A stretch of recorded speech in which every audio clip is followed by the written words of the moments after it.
Oh, il y en a qui l'emporte. Sébastien Ernaud, la victoire des petits. Pronostic quintet de ce samedi 23 mars, les amis. J'espère, comme d'habitude, que tout le monde va bien. On se retrouve pour ce nouveau quintet qui aura lieu à Vincennes. Réunion 1, course 4 à 15h15, un groupe 3 avec des chevaux. Eh bien, pour la plupart de Prix d'Amérique, quelques chevaux qu'on connaît très bien également, et peut-être quelques concurrents qu'on peut éliminer ici parce qu'on n'a pas l'habitude de les voir à ce niveau, ou tout simplement parce qu'ils ne sont pas prêts pour cette course. Alors, comme d'habitude, je vais vous donner mes 6 chevaux préférés, et j'ai l'impression qu'on n'a pas besoin de s'étaler finalement énormément dans ce quintet parce qu'on connaît vraiment ces chevaux par cœur. Avant que je commence, les amis, comme d'habitude, ceux qui veulent nous rejoindre dans le programme Turfis Pro et recevoir tous les jours mes chevaux repérés par mail que je joue en simple gagnant, simple placé et couverture ZC pour se couvrir de la 4e place sur The Turf, n'hésitez pas à cliquer sur le lien qui est en commentaire. Et si vous n'avez pas de compte The Turf et que vous voulez bénéficier de 110 € offert à l'ouverture d'un compte, et bien de même, vous pouvez cliquer sur le lien en commentaire. Et pour ce quintet, les amis, pour ce quintet, ma préférence ira encore une fois vers le numéro 16, Émeraude de B avec Franck Nivard, Francky la main froide, tout simplement parce que tout l'hiver, je l'ai suivie, elle n'a pas toujours été chanceuse. Sa rentrée, après une belle victoire à Mokanchy dans le Grand National du Trot, eh bien, une belle 4e place sur l'hippodrome de Vincennes dans la finale du GNT. Ensuite, dans le Prix de Bourgogne, la qualification pour le Prix d'Amérique, 2e, vraiment comme ça il était. Il me semble que c'était Mathieu Abrivard au sulky dans le tournant, donc voilà, énormément de ressources. Dans le Prix d'Amérique, on n'est pas très chanceux. Jean-Philippe Monclin a drivé en dedans et elle a fini avec dividendes ressources. Dans le Prix de France, on a fini à la corde en boulet de canon, et dans le Grand Critérium de vitesse de la Côte d'Azur, on est battu non pas par meilleur que soi, je pense, mais par le parcours, parce que c'est une course cadenassée qui s'est jouée sur un sprint, mais elle n'a vraiment pas démérité. Alors, Franck Nivard revient au sulky. J'ai l'impression que c'est son jour, elle le mérite tant. Alors, vas-y Francky, fais-nous plaisir. Vas-y Francky, c'est bon, c'est le moment de s'imposer. Vas-y Francky, c'est bon, on te fait confiance. Allez, Émeraude de B. En 2e position, j'ai mis un cheval qui nous a rassurés en dernier lieu par une fin de course plutôt prometteuse, parce que Pierre Belloche n'a pas beaucoup bougé sur le sulky. C'est ce 14 Orsi Dream qui était ferré, et on sera cette fois-ci déferré des postérieurs. Alors c'est vrai qu'Orsi Dream, c'est un concurrent qui était favori du Prix d'Amérique l'année dernière, faut s'en souvenir. Il avait déçu, mais il n'avait pas eu le bon parcours. Là, après quelques courses en demi-teinte, c'est vrai qu'il a vraiment bien couru le 2 mars sur l'hippodrome de Vincennes, sur les 2007, dans le Prix du Plateau de Gravel, devancé seulement par FaceTime, mais vraiment Pierre Belloche n'a pas bougé sur le sulky, donc le cheval semble revenir au mieux, et on est en droit d'en attendre une confirmation. Et si une petite surprise venait de ce numéro 10, Uchentol, avec Benjamin Rochard, qui est vraiment sur un nuage en ce moment. Alors Uchentol, on ne l'avait pas vu de l'hiver sur l'hippodrome de Vincennes, et là pour son retour le 2 mars, c'est une petite note quand même, parce qu'on a mis du temps à pouvoir s'exprimer. Benjamin Rochard qui lui réitère sa confiance, et on peut penser que Uchentol sera encore une fois monté en condition, capable de partir vite. On est capable de se placer un peu où on veut. Alors, eh bien, Uchentol, sur la pente ascendante, doit figurer ici encore une fois. Il est rarement fautif. Il a déjà très bien fait à Vincennes. Il s'y est déjà imposé, pris de très belles places. Alors, Uchentol doit compléter, je pense, le tiercé, le quartet à belle cote.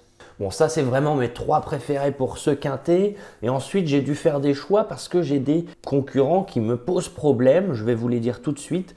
Le 2, Desiderio Desi, qui vient d'être la note de la course référence là. Mais ce qui m'embête, c'est que son driver, Marco Stefani, si il donne à Desiderio Desi des parcours comme ça en 2e épaisseur nez au vent, 3e épaisseur nez au vent pendant un bon moment face à de tels chevaux, ça ne va pas marcher à chaque fois. Et un deuxième concurrent qui m'embête, un concurrent de cœur que j'aime beaucoup, qui m'a fait vraiment plaisir l'année dernière dans le GNT, c'est le 11 Gaspard d'Angis. Bon, il sera très certainement monté en condition sur sa dernière course, mais je ne l'ai pas trouvé non plus transcendant. La dernière fois, il était battu très très tôt, il n'a pas démérité, il s'est bien défendu jusqu'au bout, mais je l'ai trouvé vraiment battu très très tôt. Il avait été mené avec confiance, il a été sorti du dos de FaceTime, né au vent un bon moment, mais voilà, je me dis qu'on n'est pas à l'abri qu'il y ait des chevaux qui soient peut-être plus affûtés que lui pour cette course et qui peuvent voilà, venir pimenter les rapports. Alors, en quatrième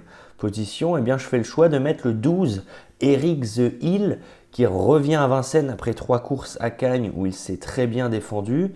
Il revient sur un parcours où il ne déçoit presque jamais, hein, c'est 7 fois sur 8 dans les 5 et il vient de battre son record personnel. Alors c'est à prendre avec des pincettes parce que c'était sur un parcours de vitesse sur 1600 mètres à Cagnes dans le Grand Critérium. Il courait ce jour-là très bien, il finissait avec les autres en retrait.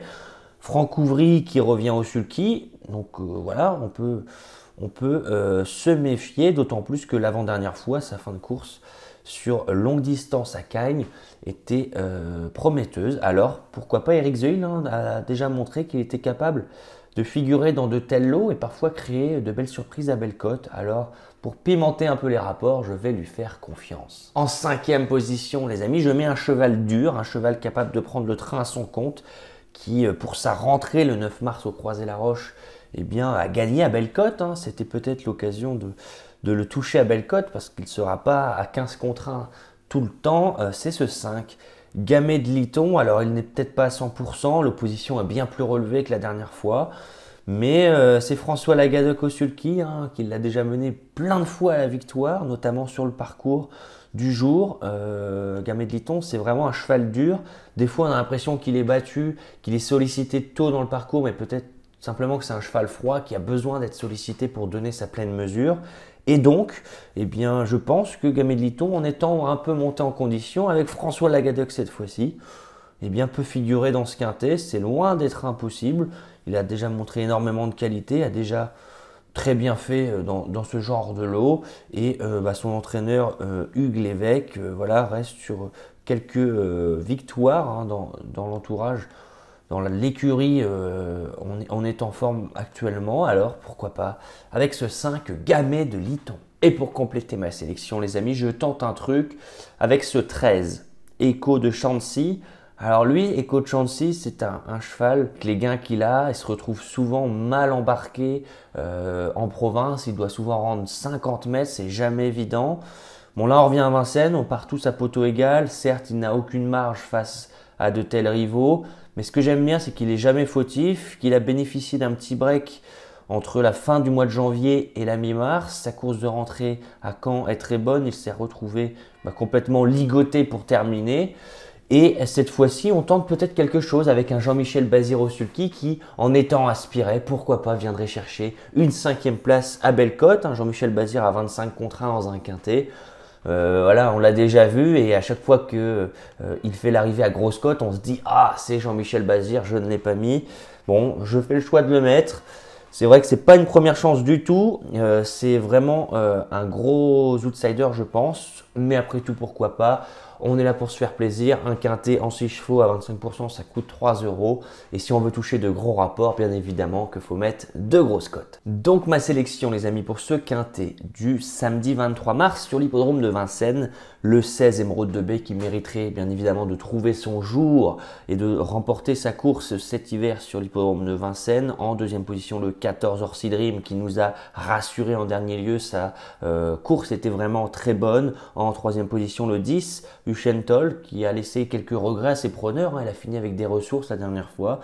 Peut-être en étant un petit peu plus offensif, on ne sera pas malchanceux. En quatrième position, le numéro 12, Eric The Hill, qui revient à Vincennes avec des ambitions. Pas déméritant du tout cet hiver du côté de Cagnes. En cinquième position, le 5, Gamay de Liton, qui retrouve François Lagadec au sulky. Sa rentrée était excellente. Puis pour compléter la sélection, le numéro 13, Echo de Chancy, qui n'a zéro marge, mais on met Jean-Michel Bazir au sulky. Et j'ai trouvé sa rentrée du côté de Caen très très bonne, donc pourquoi pas pour pimenter les rapports. Voilà les amis, donc j'espère que cette sélection vous plaît. N'hésitez pas à dire en commentaire ce que vous en pensez de ma sélection, n'hésitez pas à dire votre sélection. Je vous rappelle qu'il y a de nombreux lecteurs des commentaires et si vous pouvez aider d'autres personnes à choisir judicieusement leurs chevaux pour jouer un tiercé, un couplet, un 2/4, n'hésitez pas à le faire et à commenter massivement, partager la vidéo et liker la vidéo, voilà. Ça me ferait plaisir tout simplement. Sur ce les amis, on se retrouvera très prochainement pour un nouveau quintet. Je vous souhaite vraiment beaucoup de chance au jeu et on se dit à plus tard. Ciao.